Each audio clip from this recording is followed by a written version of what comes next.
Semua orang boleh masuk syurga ketika mana keseluruhan kehidupan dia untuk Allah Subhanahu Wa Taala. Dia bangkit mandi kerana Allah. Macam mana tu? Dia macam ni, bila bangkit mandi tu, aku mandi kerana Allah. Kita hak tu kita tak buat. Dosa tak dapat, pahala tak dapat. Semua benda adat boleh menjadi ibadat ketika mana kita ikhlas dan niat kerana Allah. Kayuh basikal, berapa ribu kayuh. Setiap kayuhan itu kerana Allah. Sihat untuk beribadat, setiap kayuhan itu adalah pahala. Yang rogi kita tak niat apa?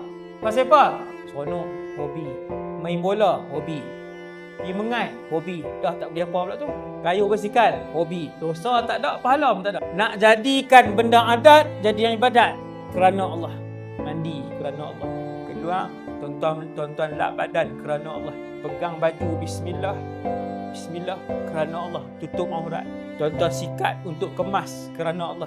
Hati adalah hati. Hati dia berjalan. Semua kerana Allah. Kerana Allah. Dia pergi dapur siap makan untuk keluarga kerana Allah. Cukup sang.